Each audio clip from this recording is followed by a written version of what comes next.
નમસ્તે મિત્રો, મારું નામ છે ડોક્ટર કૌશિક ચૌધરી અને આજે લાઈવ કરી રહ્યો છું આચાર્ય રાકેશ પ્રસાદજીને એક જવાબ આપવા માટે.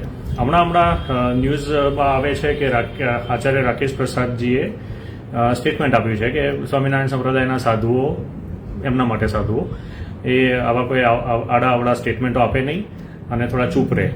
બરાબર, પણ હવે આ બહુ જૂનું થઈ ગયું છે ને. આ તો ગઈ સાલ યા એના પાછળની સાલ કહેતા તો કદાચ થોડું સમજી શકાતું હતું. એ વખતે પણ વ્યાજબી નહોતું, કારણ કે એ વખતે જ્યારે એ કહી રહ્યા હતા કે સ્વામિનારાયણના સાધુઓ ચૂપ રહે, એ વખતે પણ ખાલી પ્રવચનોની તો વાત હતી જ નહીં. તમે તો પેલા હનુમાનજીની મૂર્તિના નીચે ફોટા ભીંત ચિત્રો મારી દીધા હતા ને, તો ભીંત ચિત્રો હટાવવાના હતા, તમે ખાલી મોઢું બંધ રાખવાનું કહી રહ્યા હતા.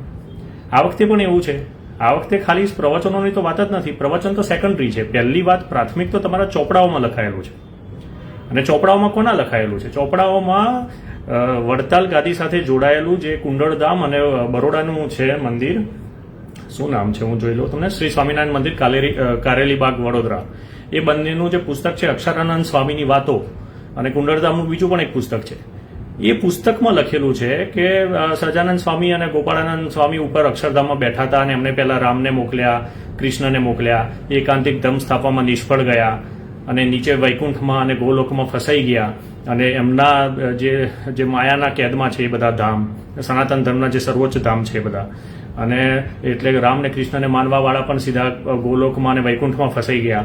તો અક્ષરધામમાંથી સહજાનંદ સ્વામી સ્પેશિયલી નીચે કેમ આવ્યા? તો એકાંતિક ધર્મ સ્થાપવા માટે, અને રામ અને કૃષ્ણને એ બધાને એમના જે એમને માનવાવાળા ભક્તો હતા એમને ઉપર અક્ષરધામ જે સર્વોચ્ચ છે એમાં લઈ જવા માટે. આ તો તમારા જ પુસ્તકમાં લખ્યું છે.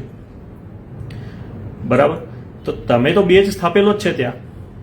હવે તમારું જે SGVP છે, તમારા વડતાલમાં જયારે ઉત્સવ મનાવો છો તો SGVPના માધવપ્રિય દાસ ને બધા એમના નંબર 2 પેલા શું નામ છે, હરિપ્રસાદ સ્વામી ને બધા ત્યાં આવે છે તમારે ત્યાં. હવે હરિપ્રસાદ સ્વામીના જે શું કહેવાય પ્રવચનો છે કુખ્યાત છે સનાતન ધર્મના ઈશ્વરોનું અપમાન કરવા માટે. એ ભાઈ કહી રહ્યા છે એમની કથાઓમાં કે ભગવાન શિવના માનવાવાળા, ભગવાન શિવના ધામમાં જવાવાળા, તો જે દારૂ પીવાવાળા ને ગાંજો ફૂંકવાવાળા હોય એ ભગવાન શિવના ધામમાં જાય, એવું કહી રહ્યા છે એ ભાઈ. એ ભાઈ એમ કહી રહ્યા છે કે પેલા ખુશાલ ભટ્ટ કે જે ગોપાળાનંદ સ્વામી હતા એ શામળાજી એમના હાથે રમતા હતા બાળ સખા બનીને, અને પછી એ કૃષ્ણને છોડીને સહજાનંદ સ્વામીને એમણે સ્વીકાર્યા, એટલે એ જ સાબુતી છે કે સર્વોપરી છે. સર્વોપરી વાળું આ ડિંડક લાયા છો ક્યાંથી? સનાતન ધર્મમાં પંચદેવ પરમેશ્વર છે સાકાર રૂપમાં. વેદોમાં નિરાકાર ઓમ છે અને એ જ નિરાકાર પરબ્રહ્મ જે છે સચ્ચિદાનંદ પરબ્રહ્મ, જેને ઓમ તરીકે સદાય છે વેદોમાં, એ જ્યારે પુરાણોમાં આવે છે એટલે સાકાર પંચદેવ તરીકે ઉપસ્થિત થાય છે, પ્રગટ થાય છે. એ પંચદેવ છે વિષ્ણુ ભગવાન, શિવ ભગવાન, મા શક્તિ, ગણેશ ભગવાન અને સૂર્ય ભગવાન. સૂર્ય અને બ્રહ્માજીને એક સમાન ગણવામાં આવે છે, કારણ કે બ્રહ્મ પુરાણ ને સૌર પુરાણ એક છે. તો તમે આ પંચદેવમાંથી તમારા આ સ્વામિનારાયણ છે કોણ? નારાયણ શબ્દ તો ભગવાન વિષ્ણુનો છે. ઋગ્વેદમાં વિષ્ણુ ભગવાનનું પહેલું જ નિરૂપણ આવે છે. વિષ્ણુ સ્ત્રોત ઋગ્વેદમાં છે. એ 33 કોટી દેવતાઓમાં જે 12 આદિત્ય છે એમાંથી સૌથી સર્વોચ્ચ આદિત્ય છે, 12મા આદિત્ય વિષ્ણુ છે, જેનો અર્થ થાય છે સર્વવ્યાપક. તો એ આખી ઉર્જા, એ બ્રહ્મ તત્વ જે સર્વવ્યાપક છે એ વિષ્ણુ છે. એટલે તો ઋગ્વેદના ઐતરીય બ્રાહ્મણનો પહેલો જ શ્લોક આવે છે જેમાં કહેવામાં આવે છે કે 33 કોટી દેવતાઓમાં વિષ્ણુ સર્વોચ્ચ છે અને અગ્નિ સૌથી નીચે છે, બાકી બધા દેવતાઓ એ બંનેની વચ્ચે છે. વિષ્ણુને સર્વોચ્ચ ઋગ્વેદમાં જ સ્થાપી દેવાયા છે. બીજો વેદ જે યજુર્વેદ છે એમાં કહેવામાં આવ્યું છે કે વિષ્ણુ ભગવાનના પગમાંથી નીર પેદા થયું, જળ પેદા થયું, અને એમાં એમને શયન કર્યું, એના કારણે એમને નારાયણ કહેવામાં આવ્યા. અને કારણ કે સર્વ સ્થાને વસેલા છે એટલે એમને વાસુદેવ કહેવાયા. 8 વસુઓના અધિપતિ છે, 8 વસુઓના પૂજ્ય છે. અને પછી 25 વખત વિષ્ણુ ગાયત્રી નામનો શ્લોક આવે છે. વિષ્ણુ ગાયત્રી છે, નારાયણ ગાયત્રી નહીં, વિષ્ણુ ગાયત્રી નામનો શ્લોક આવે છે ઋગ્વેદમાં 25 વખત, જે એમ કહી રહ્યો છે કે એ નારાયણ અને વાસુદેવ એ વિષ્ણુ છે, અમે વિષ્ણુને પ્રણામ કરીએ છીએ. વિષ્ણુ પુરાણમાં તમે એન્ટ્રી મારો છો તો વિષ્ણુ પુરાણ પહેલું તો નામ છે, પછી વિષ્ણુમાંથી આ જ રીતે એમાંથી એમના પગમાંથી નીર ઉત્પન્ન થાય છે અને એ શયન કરે છે બ્રહ્મજળ ઉપર, એટલે એમને નારાયણ કહેવાય છે. શિવ પુરાણમાં પણ ભગવાન શિવમાંથી વિષ્ણુ ઉત્પન્ન થાય છે, પણ વિષ્ણુ પુરાણ એ જ્યારે વિષ્ણુ જળ ઉપર શયન કરે છે ત્યારે જ એમને નારાયણ પણ કહેવાય. બધી જગ્યાએ આવું છે. તો નારાયણ તો ભગવાન વિષ્ણુનું એક નામ છે, એમની એક અવસ્થા છે, એમના પછી જન્મે છે, સેકન્ડરી છે. તો સ્વામિનારાયણ તમારા છે કોણ? શું એ ભગવાન વિષ્ણુ છે? જો એ ભગવાન વિષ્ણુ હોય તો તમારા મંદિરોમાં સ્થાપના ભગવાન વિષ્ણુની હોવી જોઈએ. એ લક્ષ્મી નારાયણ નારાયણ કરીને તમે ચલાવી રાખો છો. તમારે કહેવું જોઈએ કે લક્ષ્મી નારાયણ એટલે માં લક્ષ્મી અને ભગવાન વિષ્ણુ. પણ તમે કહી નથી શકતા. આટલા બધા ભેગા થાઓ છો તો પણ તમારામાં એટલી તાકાત નથી કે તમે એમ કહી શકો કે આ સ્વામિનારાયણ એટલે ભગવાન વિષ્ણુ. કેમ? કારણ કે જેવા તમે એમને ભગવાન વિષ્ણુ કહેશો, તમારા સહજાનંદ સ્વામી ધડામ કરતા નીચે પડશે ભગવાન કૃષ્ણના એક ભક્ત તરીકે. કારણ કે નારાયણ નામ તો તમે ચોર્યું છે. સ્વામિનારાયણ સ્વામિનારાયણ ભગવાન કૃષ્ણને કહેતા કહેતા કહેતા કહેતા આ જ સ્વામિનારાયણ. જેમ પેલા ઉત્તર ભારતમાં રાધા સ્વામી કરીને એક ભાઈ હતા, એ કૃષ્ણની પૂજા કરતા હતા. છેલ્લે એમને જ કહેવામાં આવ્યું આ રાધા સ્વામી. અરે રાધા સ્વામી તો રાધાનો સ્વામી તો કૃષ્ણ છે. દરેક જગ્યાએ ડિંડક ચાલ્યું છે. ગુજરાતમાં તમે લોકો છો. તો તમારા સ્વામિનારાયણ જો ભગવાન વિષ્ણુ છે તો વિષ્ણુ ભગવાનની ત્યાં સ્થાપના કરો. એમના કોઈ 8 કે 10 અવતાર છે, એમાંથી સ્થાપના કરો. 10મો અવતાર કલ્કી અવતાર છે. એ સહજાનંદ સ્વામી એનો 10મો અવતાર નથી, એ પણ સ્થાપિત છે. એ પણ પ્રૂફ થાય એમ નથી.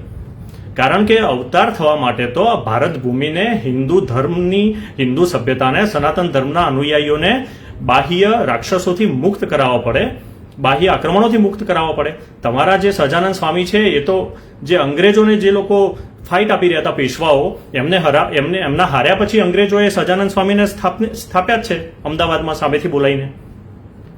જે પેશવાઓ હતા એમણે તો તમને બેન કરી દીધા હતા સહજાનંદ સ્વામીને અમદાવાદમાં એન્ટ્રી મારતા. હવે જો અંગ્રેજો તમને સ્થાપે છે, તમને મંદિર માટેની જગ્યા આપે છે, તમને પૈસા આપે છે મંદિર બાંધવા માટે, જે ક્રિશ્ચિયન મિશનરીઓ બિશપ હેબર કરીને તમને નડિયાદમાં મળવા આવે છે, તો પોતે આશ્ચર્યચકિત થઈ જાય છે કે બિશપ હેબર પાસે 100 બોડીગાર્ડ છે અંગ્રેજોના, સહજાનંદ સ્વામી પાસે 250 છે. કારણ કે અંગ્રેજોએ સુરક્ષા આપેલી છે સહજાનંદ સ્વામીને. કેમ? કારણ કે એમની પ્રતાડના થઈ રહી હતી ત્યાંના હિન્દુ સમાજ દ્વારા. તો હિન્દુઓ જેને પોતાનું નથી માની રહ્યા, એને અંગ્રેજો ત્યાં સ્થાપી રહ્યા છે, એ સંપ્રદાયને, માણસને ત્યાં, એ માણસ વિષ્ણુનો 10મો અવતાર બનીને અમારા માથા ઉપર થોપાશે. તો પછી વોરન હેસ્ટિંગ જે હતો અંગ્રેજોનો, એ પણ અમારો 10મો અવતાર બની શકે વિષ્ણુનો. મોકેનો પણ બની શકે, લોર્ડ માઉન્ટ બેટન પણ બની શકે, એના પહેલા ઔરંગઝેબ એ બધા વિષ્ણુના અવતાર બની શકે. જો હિન્દુ પ્રજાનું દમન કરવાવાળા લોકો પણ વિષ્ણુનો 10મો અવતાર બનતા હોય, કે હિન્દુ પ્રજાનું દમન કરવાવાળા લોકોના હાથનો ઈશારો બનીને કામ કરવાવાળા લોકો પણ જો બનતા હોય વિષ્ણુનો 10મો અવતાર, તો એ બધા પણ બની શકે. તો વિષ્ણુનો 10મો અવતારની તો વાત છે જ નહીં. કલ્કી અવતાર તો જે આવ્યો જ નથી, એ તો પુરાણોમાં સ્પષ્ટ છે. તમે એ પણ તો કહી નથી શકતા. તો શંકરાચાર્ય ભગવાને જે કહ્યું, જગતગુરુ શંકરાચાર્યએ, કે વિષ્ણુ ભગવાનના 10 અવતાર છે અને 24 એમના અંશ અવતાર છે, એમાં ક્યાંય સ્વામિનારાયણ કે સહજાનંદ સ્વામી નામનો માણસ નથી. તો વાત પૂરી થઈ ગઈ. હવે તમારે મેક્સિમમ કહેવું હોય તો કૃષ્ણના ભક્ત હતા. શિક્ષાપત્રીમાં એમણે લખ્યું છે કે કૃષ્ણ મારા આરાધ્ય છે, અમે એમનું સન્માન કરીએ છીએ. તમે એમને સ્થાપો કૃષ્ણના ભક્ત તરીકે, એમનો અંશાવતાર તરીકે, અંશ તરીકે પણ સ્થાપો. પણ જે માણસ, જે આરાધ્યના અંશ તરીકે તમે સ્થાપતા હોય, એ આરાધ્ય મૂળ હોવો જોઈએ મંદિરમાં. એ બધા મંદિરો જે છે પછી ભગવાન કૃષ્ણના હોવા જોઈએ, અને એમના અંશ તરીકે કોઈ માણસ કે કોઈ ભક્ત છે તો એનું બાજુમાં એની પણ મૂર્તિ હોય. તમે એકલા જ છો આવા. ચૈતન્ય મહાપ્રભુને પણ કૃષ્ણના અંશાવતાર માનવામાં આવે છે, પણ ક્યાં ચૈતન્ય મહાપ્રભુનું સીધું મંદિર નથી. પહેલા ભગવાન કૃષ્ણની સ્થાપના થાય છે, પછી બાજુમાં ચૈતન્ય મહાપ્રભુની સ્થાપના થાય છે, જેથી કહી શકાય કે આ ચૈતન્ય મહાપ્રભુ આ કૃષ્ણના અંશ અવતાર છે. જેના અંશ અવતાર હોય એને તો પહેલા સ્થાપવો પડે મોટો. તો કોને મૂર્ખ બનાવી રહ્યા છો તમે? પેલા એ અમારી એ હિન્દુ ધર્મ આચાર્ય સભા અને બીજા બધા જે સંતો છે, જે સરકાર ઉપરથી કંઈ કહે યા બીજા કોઈ સંગઠનો કે એટલે ચૂપ થઈ ગયા આજ સુધી, અને તમે જેમ કે એમ બોલ્યા ત્યાં તમારા ત્યાં આવીને એમને તમે ચૂપ કરાવી શકશો, એમને મન ફામે બોલાવી શકશો. હિન્દુ સમાજ તો જાગી ગયો છે, તમારું સ્વરૂપ જાણી ચૂક્યો છે, તમને સીધું પૂછી રહ્યો છે. આ તમે બધા જેટલા ફિરકા પાડ્યા છે, અંદર ગમે તેટલા તમારા ઝઘડા છે, બધા ભેગા થઈ જાઓ. હું તો તમને ચેલેન્જ આપું છું, 14 જણા ભેગા થઈ જાઓ અને જવાબ આલો કે તમારો આ સ્વામિનારાયણ છે કોણ? શું એ ભગવાન વિષ્ણુ છે કે નથી? બરાબર? કારણ કે ભગવાન વિષ્ણુના અવતારો તો ફિક્સ છે, અને ભગવાન વિષ્ણુ જે સ્વામિનારાયણ તમે સ્થાપના કરો છો, સહજાનંદ સ્વામી તો લક્ષ્મીનારાયણ અને નરનારાયણ જ સ્થાપ્યા હતા, અને બીજા પણ રાધા રમણને. પણ એ નારાયણ કરીને હવે તમે એ બતાવવાનું ટ્રાય કરો છો કે નારાયણ એટલે સહજાનંદ સ્વામી. નો. નારાયણ એટલે ભગવાન વિષ્ણુ. સનાતન ધર્મના શાસ્ત્રો પહેલાથી પ્રાચીન સમયથી લખાયેલા છે ને એમાં ફિક્સ છે. હવે એમાં કોઈ તમે એમાં પાછળ રિવર્સમાં જઈને એમાં કોઈ પેલું કરી શકો એમ નથી તમે. અને તો શરૂઆત છે, વિષ્ણુથી તો શરૂ થાય છે ધર્મ. કહું છું ને, ઋગ્વેદ પહેલો વેદ છે, એમાં જ આવી ગયું છે કે વિષ્ણુ સર્વોચ્ચ છે. એમાં નિરાકાર છે વિષ્ણુ, અને પછી એ સાકાર બને છે જ્યારે પુરાણો રચાય છે. પુરાણોના પહેલાના ઇતિહાસ ગ્રંથ રામાયણ અને મહાભારત છે ત્યારે પણ. બરાબર? એટલે હવે થોડા માનવી બની જાઓ. સનાતની કેવડાવવું છે, સનાતન ધર્મ રહેવું છે, અને પછી આ બધા ડિંડક કરવા છે. હવે મને સૌથી વધારે ગુસ્સો કેમ આવ્યો, હું કેમ આ કરી રહ્યો છું, એ રાકેશ પ્રસાદજીનું સ્ટેટમેન્ટ આવ્યું છે. સ્ટેટમેન્ટ કેટલું વાહિયાત છે એમાં પેલા મુસલમાનો જેવું પેલું એક સુપિરિયર કોમ્પ્લેક્સ છે. સુપિરિયર કોમ્પ્લેક્સ, અમે તો સર્વોપરી છીએ, તો હા અમે અમે અમે આમ તેમ. એમનું સ્ટેટમેન્ટ છે કે શ્રીજી મહારાજે પોતે જ શિવરાત્રી અને જન્માષ્ટમી જેવા પવિત્ર તહેવારો ઉજવવાનું કહ્યું છે. એમણે સાથે કહ્યું છે કે દ્વારકાની યાત્રા કરવી અને જગન્નાથ ભગવાનનો પ્રસાદ આરોગવાની પણ આજ્ઞા કરી હતી. એટલે તમે આજ્ઞા કરશો તો જ હિન્દુઓ જગન્નાથનો ભગવાનનો આ પ્રસાદ આરોગશે. શ્રીજી મહારાજ તમારા એ કહેશે તો જ શિવરાત્રી જન્માષ્ટમી ઉજવાશે અહીંયા હિન્દુ ધર્મમાં. અને આયા પછી જ ઉજવાઈ, પહેલા નથી. મુગલોને આખા ઉઠલાઈ માર્યા એટલે કેવા હતા તમારા ભગવાન? તો થોડા માનવી બની જાઓ, થોડા નીચે આવી જાઓ, જ્યાં તમારું ઓરિજિનલ સ્થાન છે ત્યાં આવી જાઓ. આ તમને કોઈ એક માણસ નથી કહી રહ્યો, આ તમને સનાતન ધર્મની જે આ એક સામૂહિક ચેતના છે, જેને ઉપનિષદોમાં પણ સમષ્ટિ મન કહેવાય છે, આ સામૂહિક ચેતના એક સાથે તમને કહી રહી છે. કોઈ એક માણસ, બે માણસ, ત્રણ માણસ એના પ્રતીક હોઈ શકે, એના નિમિત્ત હોઈ શકે, પણ આ એક મેસેજ છે કે સુધરી જાઓ. બહુ વધારે પડતા ખોટા ચાલ્યા છો, એટલા ખોટા કે હજારો વર્ષની આ ભારત ભૂમિના ઇતિહાસમાં આવું કોઈ નહોતું આવ્યું અને કોઈએ નથી કર્યું.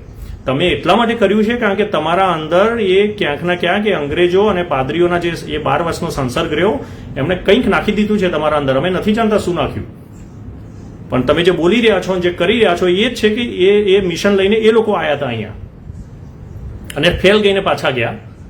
તમે હવે એને પૂરું કરી રહ્યા છો. એ લોકો અહીંયા આવીને 250 વર્ષ રહ્યા, એમની તાકાત નથી ભગવાન વિષ્ણુ વિશે, કૃષ્ણ વિશે, શિવ વિશે આવી બધી વાતો કરવાની જે તમે લોકોએ કરી દીધી અને લખી દીધી ઠંડના કલેજે. 500-400 વર્ષ ઇસ્લામ આ દુનિયા, આ ભારતની ભૂમિ ઉપર રહ્યો, રાજા બનીને રહ્યો, મેન સેન્ટરમાં હતો ક્યાંક દિલ્હીમાં, પણ તો પણ આટલા હદે આટલા વિકૃત કથનો નતા આવ્યા. હિંસક વિરોધ થતો હતો, હિંસક લડાઈઓ લડી, હિંસા એ લોકો કરતા હતા કન્વર્ટ કરાવવા માટે, પણ આવું ટોર્ચરિંગ તો નતા કરતા હિન્દુ આરાધ્ય દેવોનું. એટલી પણ એમનામાં થોડી ઘણી એટલી પણ હતી કંઈક ધાર્મિક એમની જે પેલી હશે. તમે તો સાવ મતલબ માનવતાને સાઈડમાં મૂકી દીધી. કેવું કેવું લખ્યું છે ચોપડીમાં, હજી તો પાછા પાખંડ કરો છો કે આમાં ભગવાને આમ આજ્ઞા કરી છે તેમ આજ્ઞા કરી છે. અરે આજ્ઞાની ક્યાં વાત છે તમારે? એટલા જ તમે સાચા છો રાકેશ પ્રસાદજી. તો એ કુંડળધામના એ પુસ્તકને અક્ષરામૂર્તિની, અક્ષરાનંદ સ્વામીની વાતોને બેન કરાવો, કેમ પાછળ નથી લેવડાવતા? આ લોકો કુંડળધામ અને આ શ્રી સ્વામિનારાયણ મંદિર કારેલીબાગ વડોદરા પોતાની જાતને તમારા વડતાલ ગાદી સાથે એફિલિએટેડ બતાવે છે. કાં તો એ આખા બંને સેક્શનને કાઢી મૂકો કે ભાઈ તમારા લોકોને અમારી સાથે કોઈ સંબંધ નથી, જાહેર કરી દો જો આ પુસ્તકો નહીં હટાવો તો. પેલા SGVP વાળા હરિપ્રસાદ સ્વામીજીને કંઈક સમજાવો ભાઈ આ કયું સ્ટેટમેન્ટ છે. એ ભાઈ તો ખુલ્લેઆમ કહી રહ્યા છે અમે તો સર્વોપરી માનીએ જ છીએ. તમે પણ રાકેશ પ્રસાદજી સર્વોપરી કરતા હો છો. કોનાથી સર્વોપરી? સનાતન ધર્મ આજ પાછું આજનું સ્ટેટમેન્ટ છે એમાં આ તો પાછી ડાયપણ વાળી વાતો છે જ કે પહેલો જ વાક્યમાં કે આચાર્યશ્રીએ ભારપૂર્વક જણાવ્યું હતું કે સ્વામિનારાયણ સંપ્રદાયનું આચરણ હિન્દુ ધર્મના મૂળ સનાતન રીતનું જ છે. કંઈ નથી, ખોટી વાત છે. સનાતન ધર્મમાં તો પંચદેવ સર્વોપરી છે. વિષ્ણુ પુરાણમાં વિષ્ણુ સર્વોપરી છે, શિવ પુરાણમાં શિવ, શાક્ત ભાગવતમાં દેવી ભાગવતમાં શક્તિ, ગણેશ પુરાણમાં ગણેશ અને સૌર પુરાણમાં સૂર્ય. અને પાંચેને પરબ્રહ્મ, સચ્ચિદાનંદ પરબ્રહ્મ ઓમ બતાવ્યા છે પાંચેમાં કે અસલમાં તો મૂળ એ અવ્યક્ત પરબ્રહ્મ છે. આ અમારા ઈશ્વર છે સનાતન ધર્મમાં, પરમેશ્વર અમારા એ છે, ઓમ છે અને પંચદેવ છે. એમાં જો તમે નથી તો તમે સનાતનની રીતમાં નથી. Straight and forward. આના માટે કોઈ રોકેટ સાયન્સ નથી જોઈતું. આના માટે કોઈ ભગવા કપડાં પહેરીને કોઈ આચાર્યોની કે કોઈ ફલાણી ઢીંકણાની સભાઓની પદવીઓ નથી જોઈતી. એક સામાન્ય સનાતની હિન્દુ આ કહેવા માટે પૂરતો છે અને એને અધિકાર છે એનો. આ ચર્ચના પાદરીઓની સિસ્ટમથી ચાલતો ધર્મ નથી. અહીંયા બ્રહ્મ આત્મા દરેકના અંદર વસેલો છે અને એ સીધો એના પરબ્રહ્મ સાથે સંપર્ક કરી શકે છે. યોગ સાધના છે, એના માટે ઘણા બધા રસ્તાઓ છે અને શાસ્ત્રોનું જ્ઞાન અમે પોતે મેળવી શકીએ છીએ. ડિસેન્ટ્રલાઇઝ છે બધું. તો બંધ કરો આ. મારી તમને રિક્વેસ્ટ છે, તમને કોઈ બીજું કહે ના કે સમયસર સમજી જાઓ અને માનવતાની રીતમાં આવી જાઓ. સનાતન ભારત ભૂમિની સંતાનો છો તમે. આવા ના હોવા જોઈએ. આ કલંક છે. તમારા લખેલા જે ચોપડાઓ છે એ કલંક છે. એને ઢાંકવાની કોશિશ હવે મત કરો. એને સુધારો, એને પાછા ખેંચો. એની હોળી તમે પોતે કરો. તમારા એ સ્વામિનારાયણને ભગવાન વિષ્ણુ છે એવું સ્થાપિત કરો. અમે પોતે ગામના ગામ અને ખટારાના ખટારા ભરીને આવીશું તમારા મંદિરોમાં પૂજા કરવા માટે, આરતીઓ કરવા માટે, પણ એ અમારા પંચદેવમાંથી એક ભગવાન વિષ્ણુ હોવા જોઈએ, એ અમારા ભગવાન કૃષ્ણ હોવા જોઈએ, તો આવીશું. આ બધું બંધ કરો સર્વોપરીનું ડિંડક. That's it. કોઈના કોઈ સવાલ છે? હા, માફીનો કોઈ મતલબ નથી રહેતો, કારણ કે માફી શાની માફી? આ તો બધું પોલિટિકલ કામ ચાલે છે. આ માફી આપી એટલે ચલો હવે થોડા દિવસ શાંત થઈ જશે.